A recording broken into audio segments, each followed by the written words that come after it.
Welcome to Karen's place, the space she uses to innovate. She'll make sure you're left thinking, I could do the same thing. Karen says, just do it. There ain't nothing to it.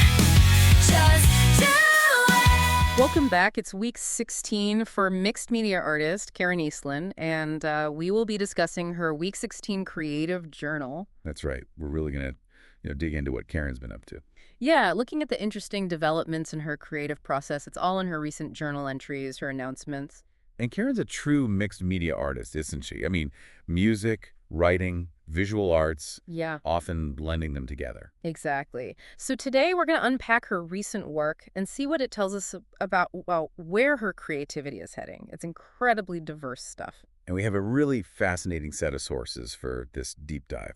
We've got Karen's recent announcement, her brand new song releases. Albio Mate Yeah. and Freda's Lament. Okay. Quite the contrast there already. Right. And the latest installment in her From Then to Now series. Mhm. This one focuses on her journey using AI in her visual art. Okay. Plus, we'll glance at her website, the Josephine Marlin page, just to get that broader context on all our projects. So the aim today isn't just an update, is it? It's more about understanding the motivations, maybe the constraints, the real-world factors shaping what she's putting out right now. Precisely. Going beyond the surface. Okay, let's unpack this then. Starting with Karen's recent announcement, seems like there's been a bit of a shift in her focus. Yes, exactly. In her message, she shared that she's found it necessary to pause work on her longer manuscript projects.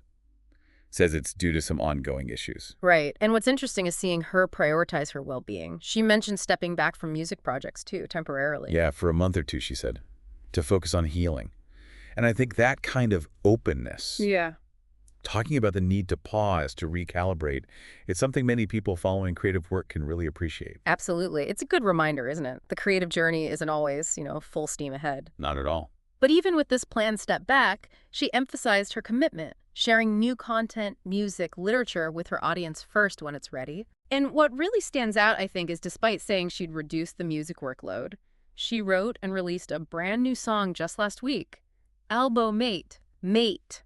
That's such a key point. Yeah. It really highlights how unpredictable creative inspiration can be, doesn't it? It really does. Like even while planning to step back, boom, Yeah. this strong impulse hits, and she produces something entirely new and very topical. And then there was Freda's Lament, too, from the Valhalla album released around the same time. Right, so this simultaneous release, despite needing to step back, Yeah. it suggests a creative mind that doesn't just switch off, Yeah. Hey, Elbow Mate was that immediate reactive thing. And Freda's Lament stems from something deeper, longer term. Could be. It definitely hints at a creative process that's both responding to the now, but also rooted in her own artistic interests. That duality. Okay, let's dive straight into Albo, and then the style description. Cheerful and bright. Might surprise some people, maybe. Oh, definitely. Especially if they know her more intense work. Lyrically, it's very direct. A positive commentary on Anthony Albanese. The intro sets that tone right away, doesn't it? Yeah. Bloke with heart and grit, never quits, creates this approachable, determined image. Get right off the bat. And verse 1 paints that background picture. Raised by his mum on the housing floor, rising like the greats. It's that classic narrative, overcoming challenges. Mm-hmm. And the chorus is super memorable. That with claps, instruction, and the lyrics. It suggests a real, participatory feel. Almost celebratory. Yeah. Lines like, he's the real deal, no fake smile, no greasy spiel. They really hammer home that authenticity image. And the labor connection, obviously, but also that relatability.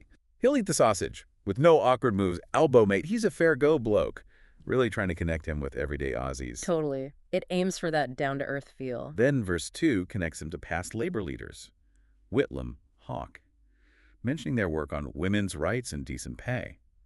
Drawing a line to Albanese's focus now. And the bridge is fascinating, I think, with those sound cues.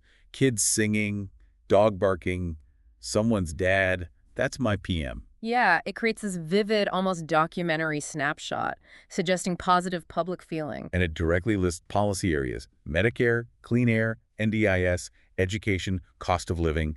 clearly tying him to those issues positively. Verse 3 carries on with that relatability theme, focusing on the broader population, trains to TAFE. Right. And explicitly setting him apart from someone just doing favors for some rich man. The message is clear. He listens, talks straight. And that final chorus, sung by the whole nation, probably in Bordies, that doubles down on him being one of us, someone workers trust. Yeah, really reinforcing that image. And the outro seals it. Fair dinkum, the chosen leader. It's very direct political commentary in a song. Upbeat, too. It is pretty surprising, like we said, for that kind of timely song to pop up when she's planning a step back. Makes you wonder, maybe some creative ideas just demand to be made right now. Exactly. They just won't be put on hold. Yeah. Okay, now, let's shift gears dramatically. Let's look at Freya's lament. Oh, yeah. Complete change of scenery. The tone, the theme, totally different. Absolutely. Albo Mate is so present day, cheerful and bright.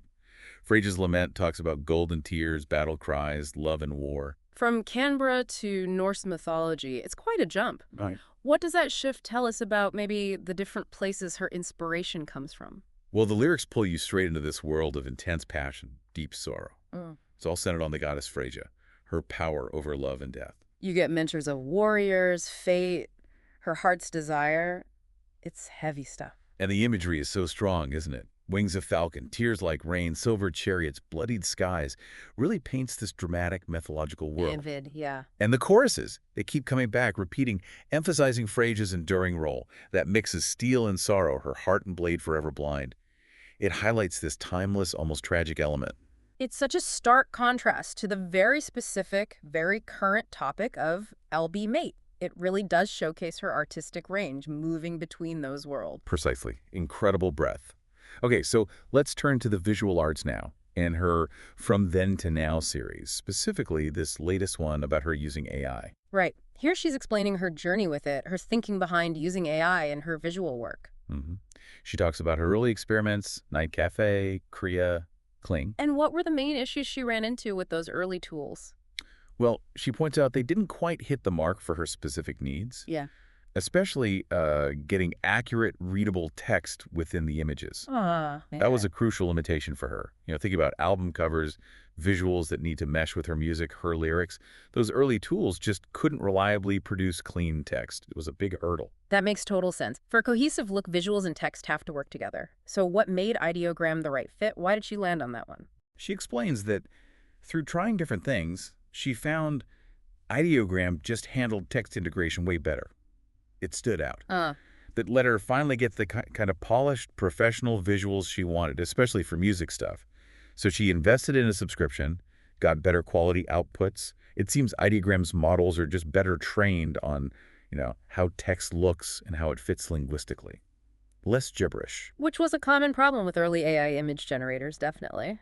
But importantly, she stresses she keeps complete creative control over this whole process, right? The AI is a tool. Absolutely. That's a key point she makes. She uses AI for inspiration, maybe for base designs, but then she meticulously refines it, enhances it, makes it her own. So it's not just typing a prompt and hitting generate. Not at all. It's this balance, leveraging the tech but keeping her unique voice. Yeah. It's probably iterative prompting, tweaking things, then significant post-processing work. Like the AI gives her the clay, but she does the sculpting. And it's interesting, just like she keeps complete creative control over the visuals, even using AI, she also writes all her own lyrics. Yes. And for her literature, she maintains total control over the dialogue, the story's direction, where it comes from, where it's going. Her vision is central across the board. That's such a vital connection to make. Whether it's her stories or her song lyrics, she's the sole author.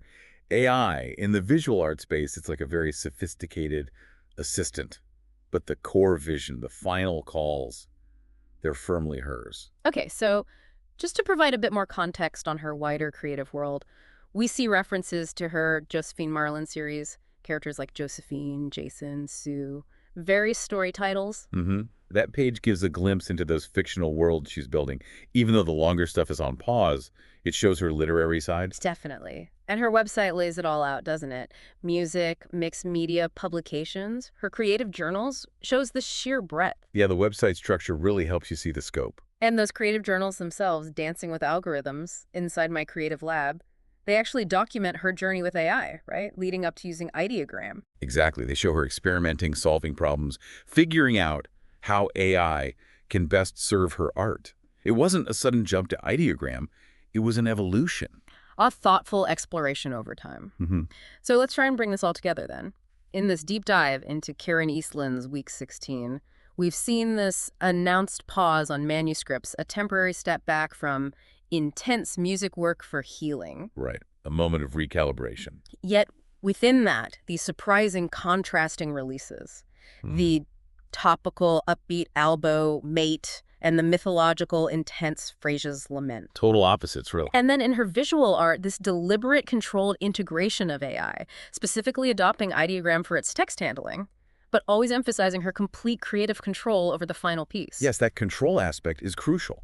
Just like with her lyrics and her literature, it's her authorship, her vision. It's so important to stress that, isn't it? Even when using tools like AI visually, she's steering the ship. Her personal voice in lyrics, in narrative, that remains absolutely central. Couldn't agree more. It really speaks to her maintaining artistic integrity across different mediums and methods. It really highlights that resilience, maybe, adaptability, too, that artists need navigating their work, dealing with challenges, new technologies. Yeah, it's a constant negotiation, isn't it? Which maybe leads to a final thought for our listeners.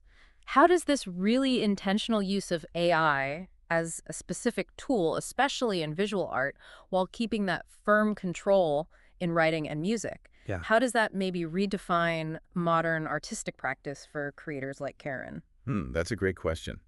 And what does this evolving balance between the technology and the deep personal expression? What does that mean for the art we consume, the art we appreciate? Something to chew on. Definitely a lot to think about there. We really encourage everyone listening to check out Karen Eastland's released songs, her From Then to Now videos, get that firsthand experience of her work. Yeah, definitely worth exploring. Thanks so much for joining us for this deep dive. Thanks for stopping